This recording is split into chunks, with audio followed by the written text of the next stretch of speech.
Move over, Swanson. I'm driving. Loud!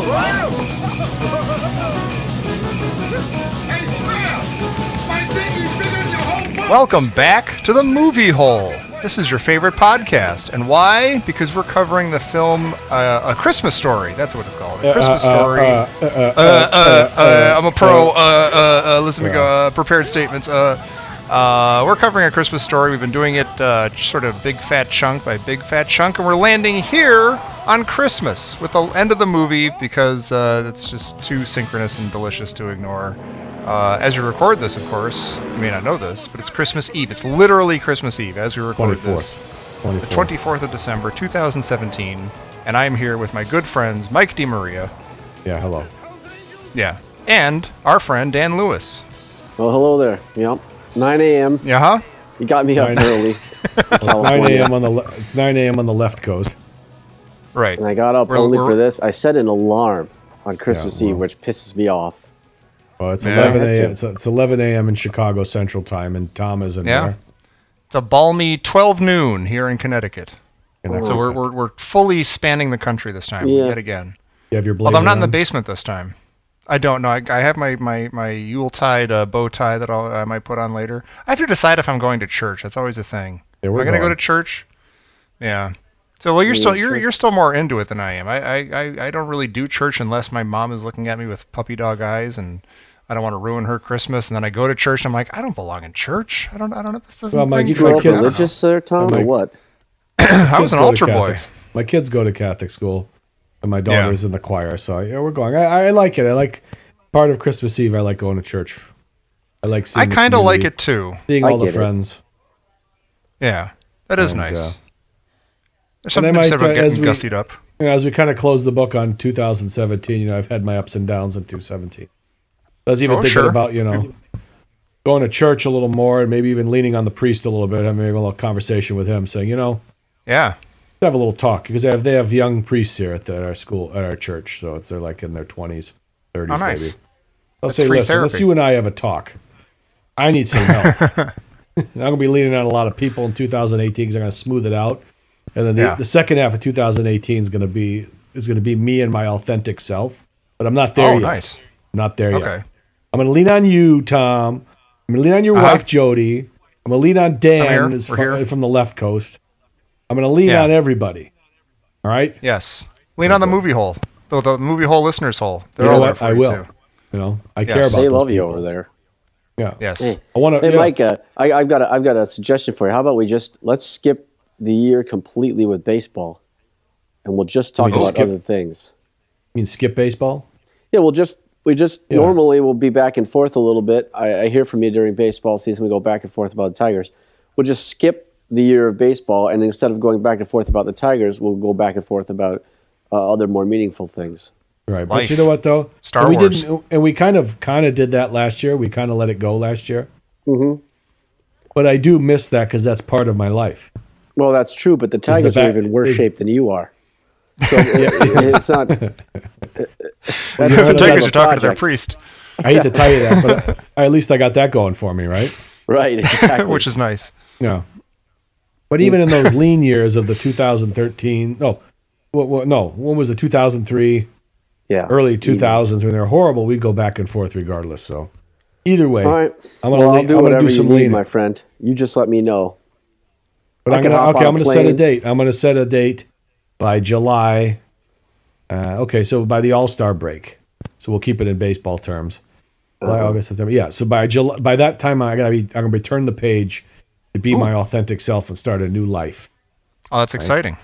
I can't wait. So it may happen earlier. So I'm just saying, but by that point, if it doesn't happen by that point, by the All-Star break, which is usually July what?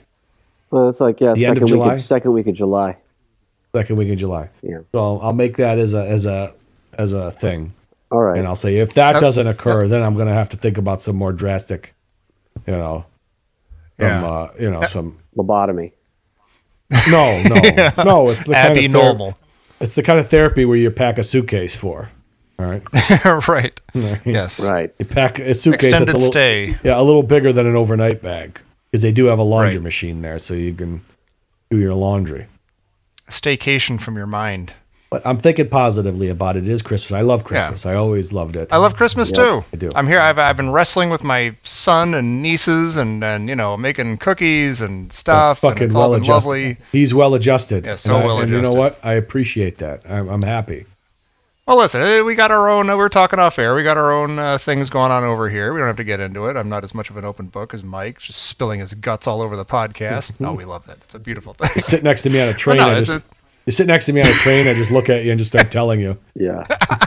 If you sit next to Mike on a train, they have to take you off in a blanket by the end of the flight.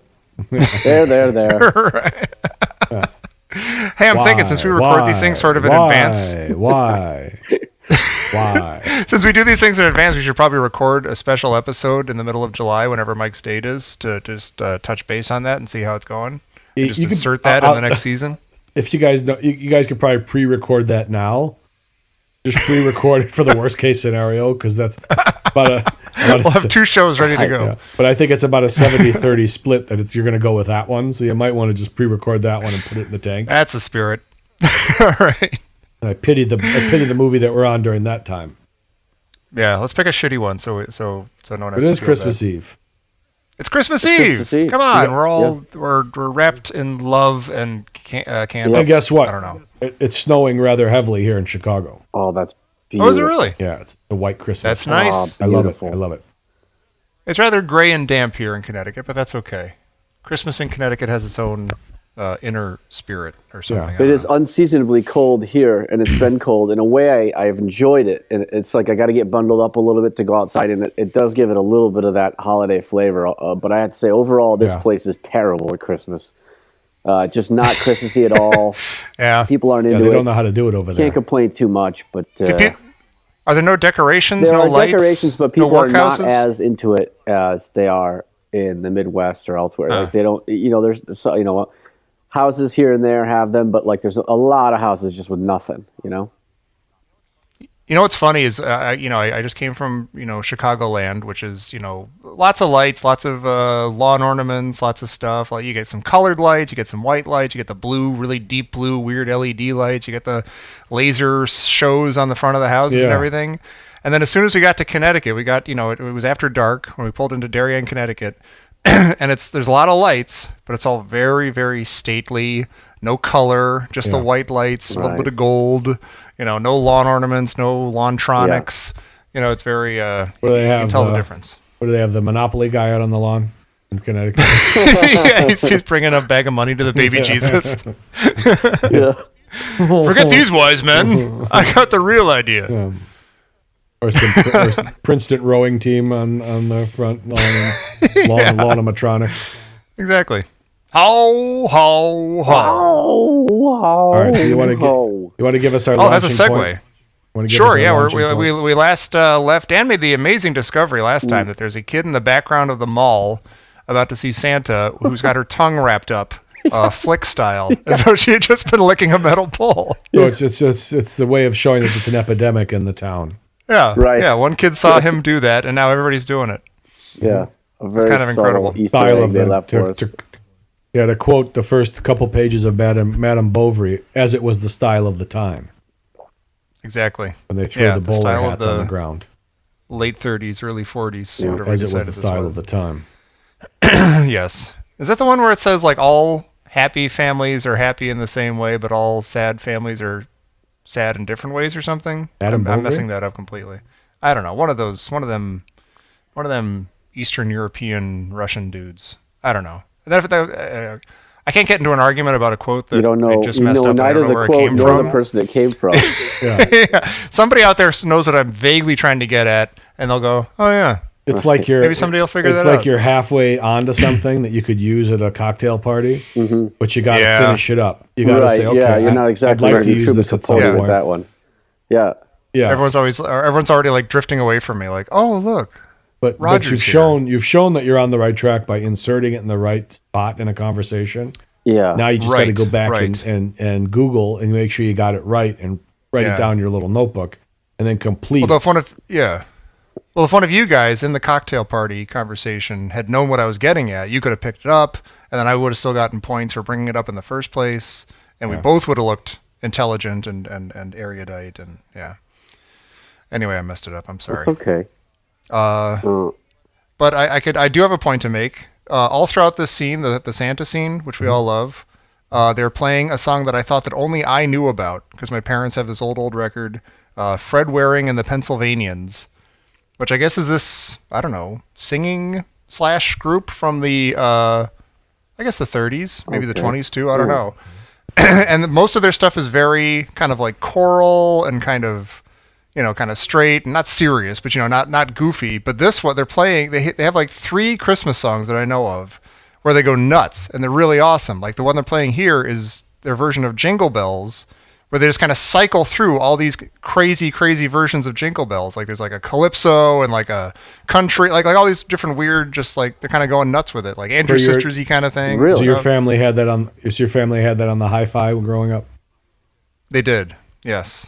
And it was great. And they have like a goofy version of like Rudolph and 'Twas the Night Before Christmas, and it's really cool. Was it Fred Ware and the Pennsylvanians? Fred Waring and the Pennsylvanians. Wow, I gotta get that. It's really good. Yeah, you can hear it. They insert a note into the movie in this version because when I'm skipping ahead a little bit, but when Ralphie, he climbs back up the slide, he stops himself. Santa's already ejected him. He's climbing back up the slide because he's coming to his senses. And he climbs. He said, "I want the Red Ryder."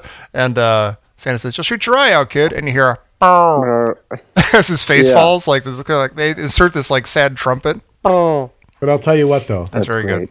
Good. There is a sincereness because the Santa's kind of all is cartoonish, Yeah. And then the elves that are bringing him up are just these bitchy elves.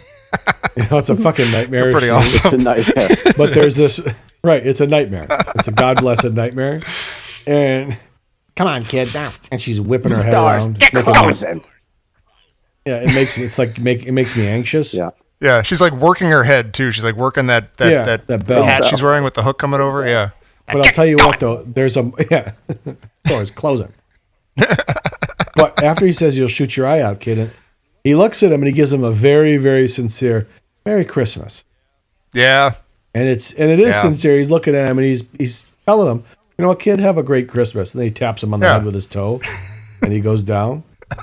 But there's a real sincereness to it. Yeah. That even in the midst of all that nightmarish, he looks at the kid and says, "Oh, you know what? You're a kid, and you should really have a great Christmas. So I'm going to wish that for you." Yeah, I'm gonna give it to you straight. You're gonna shoot your eye out. I'm not being a jerk about it. I don't want to see you get hurt. It's really good. Yeah, it's beautiful. I like how the scene captures. It's just like it's shot like they're heightening all the crazy. Like a lot of this movie does, heightens all the craziness and all the like tension. This is a really tense and difficult moment for Ralphie, and it's like it's got all the movie tension that like the Marathon Man has, except for it's and then it's game time. Everything they do to heighten it, like they do the fisheye lens, when they scan the thing, it's like and up comes this huge red face, and it's a little out of focus, and I wonder if even that's a little intentional, like it's right on the lens and it's just like out of focus and it's just like ow. Yeah. And then behind him is like the other mean elf who looks like a little bit like Billy Corgan. And he's mean too, and he shoves him down and the whole scene is that's awesome. It's the culmination of the moment. It's worked up to this moment. He needs to be strong here and ask for what he wants. It's kind of like it's coming up to the bat with 2 outs and the sack's loaded in the ninth. Right. The winning runs on first. Yeah. It's like the to put it in terms other people might understand. Oh, go ahead. No, that is exactly what it is. Yeah.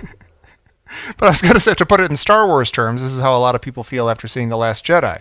We're hearing a lot of people saying, "Oh my God, they ruined Star Wars. Oh, this is my big moment. This is going to be great. Episode 8 of Star Wars." And a lot of people are walking out saying, "Oh man, is that how you shoot my eye out?" And no, I love it. I think it's awesome. I haven't seen it yet either. Okay. It came out when I was in India, and I almost went to see it in India, which I thought would have been awesome. That would have been very cool. I was in Kolkata, and I was like, you know what? Because there was a couple of guys from India that I was working with. They were going to go see it. I said, if you go see it tonight, let me know. And then we just got busy. But yeah, I thought that would have been awesome. Like it was opening. It was on the 15th, right? It opened. Yeah. Yeah. So they were like, let's go. I'm like, that would be. I think it would be awesome. see it. That would be very cool. Next time. Well, yeah. Episode 9.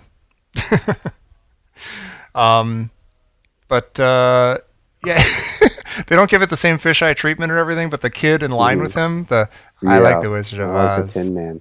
I like the Tin Man. That is how I feel anytime anyone who I don't know starts talking to me. That's exactly how I feel. They've got goggles on and a helmet and hat, and they're just staring at me and smiling. I'm like, uh-huh.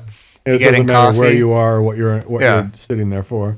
Just some random guy at work is like, oh, you're getting, what kind of coffee do you like to get? Yeah, it's just like, oh, God. It's going to rain later today. Then the kid freaks out. Get him off. Get him off. Yeah, he's just as much of a mess as the rest of them. He snaps out of that weird zombie-like stupor to scream. That's great. Yeah, whenever somebody talks to me, like, they go, can't wait for the weekend. I just think, don't talk. Yeah. Right, Stop. Yeah, please. What, do you need to talk to me? Do you need to be talking to me? Like, what if I always feel that it is it's more like their thing than like a need to connect or something. Like they just need to be talking or something. And I want to say, like, you don't have to do this. You don't have to do this. I'll just get my coffee. You wait to get your coffee. I'll be done in a second. Well, why start a conversation that would prolong this thing? Like, as soon as my coffee's done, I can go back to my office, and then you can get on with your life. Well, it's like sorry. Go ahead. It's like the over-enthusiastic cashiers at Trader Joe's. Yeah. Oh, yeah. Yeah. Oh, you find everything? Oh, have you tried this before? Have you tried these apricot-dipped chocolate nuggets, whatever? Oh, they're really fantastic. I'm like, I'm buying them. All right. Good for my dying grandmother. Thank you. Yeah. By the way, I almost just now, based on that, I almost just made a suicide joke. Like I'm going to shove these in my mouth and kill myself or something. And I was going to say, I feel bad still about the time. Was that last episode? I forget. It was either last episode or 2 episodes I ago. feel a little bad because we've heard from people in the listeners' hole and from elsewhere who are like, hey, it's helpful to hear about people going through tough times because I too am going through a tough time. Guess what? And I feel bad making light of it. You're not making light of that. The hell are you talking about the listeners' hole? The guy on the other end of this microphone. Yeah. I know, but you I could joke with.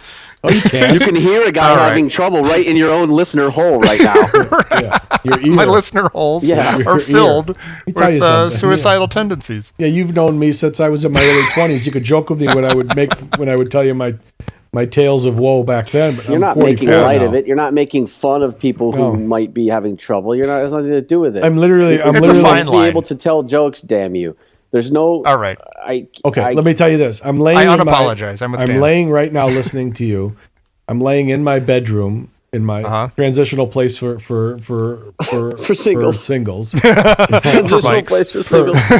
And a transitional place for people who can't hold on to their families and whatnot. Oh my God! Stop it. And I'm staring at my ceiling fan, and I'm just noticing the dust that's on my ceiling fan. I'm like, how is it that I lay here every night and stare at that thing and didn't get up and clean it? I need to make changes, and I don't need you to make jokes. People in the listener's hole. I can't joke about the fan? No, there's dust on it. Right. I should have cleaned it weeks ago. No dusting jokes, people. No dusting jokes. People in the listener's hole. We're all in this together. We're all in this together, no matter what Tom tries to make light of our struggles. We all got each other's backs. Those well-adjusted freaks out there that had everything. I shouldn't say that because Tom has his battles as well. I got my baggage in the past and stuff. God bless him. It's Christmas traipsed Eve. With the same things, yeah. And I've always loved Christmas. Yes. I've always loved Christmas. My house growing up was no picnic. 2 Italian parents just battling it out all through the year. But on Christmas Eve, I'd wake up and my mom would have the Christmas music blasting almost too aggressively. Mom, I can't think. Through the speakers in the house while she's cooking. Or it's like, hey, I can't think about my problems. Hooray! No, because every other day of the year is a battle. I'm going to battle with your father. He's going to battle with me. But on Christmas, we're not going to do it. Right? So Christmas Eve, the music was blaring. Everything was fine. Everything was great. And we're going to do that. We're going to make strides this year. We're going to keep the listeners' hole going. We're going to keep the movie hole going. We're going to keep doing movies. I don't care what the two of you say. I'm game. We're going to go back to the real time, the format that made us famous, and they're going to see. We'll see. The people. Just take it easy now. I need this.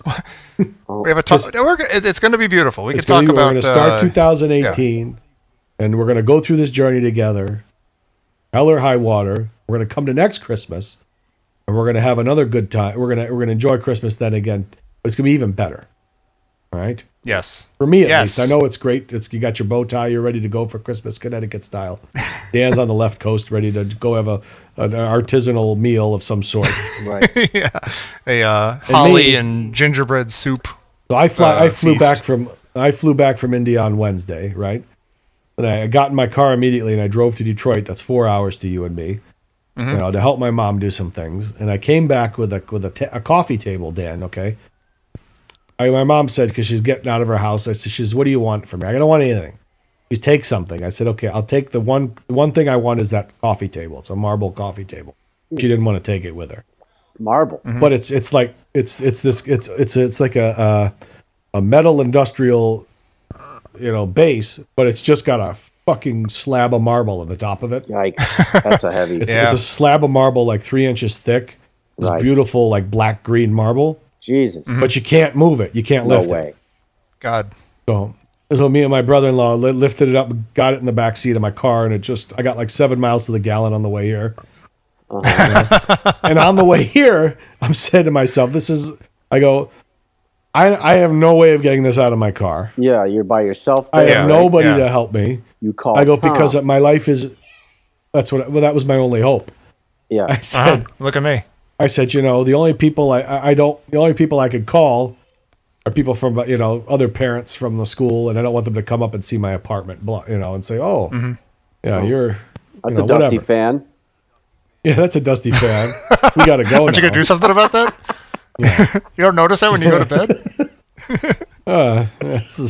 You live in a house with a dusty fan. Boy, me, I would just lay there and stare at it, but that's just me. Yeah, I'd obsess about that a little bit. Well, my one hope was Tom, and I had to approach it lightly because it was Christmas Eve. And or it was maybe yesterday, and I said, "Oh yeah, you'll be around tomorrow, Tom." He's in Darien. He's like, "Oh, I'm flying to." Right, he was on his way to Darien. Then I sat there and I said, "I have literally nobody." So I downloaded the TaskRabbit. Oh yeah. The TaskRabbit app, and I just had somebody come over for $50 to help me move something up that took 10 minutes to move upstairs. Nice. Then I'm downstairs with them, wishing them, make sure you have a Merry Christmas. Be safe driving home. Where are you going now? You going to Best Buy? Okay, have a great time. You know what? Have a wonderful New Year too. That's beautiful. Trying to connect with people. Human connection. Yeah. But see, that's a real thing. That's not, waiting for the coffee machine or something. That's, you're not just making small talk. You're like, hey, you helped me. We did a thing together. We conquered this table. That's a real talk. Happy New Year. I love you. That would be a real talk. You know what you ought to do, Mike, is call yourself a TaskRabbit. TaskRabbit comes over. Just give him milk and cookies. You just go, what do you eat these milk and cookies? And I'll tell you what, your task is to talk to me. Here's your job. You have a Merry Christmas. You're going to sit in that chair in that chair for an hour. You're going to have milk and cookies, and you're going to listen to what I have to say. Yeah. Cool, $50. TaskRabbit. You know what? TaskRabbit therapist. Yeah.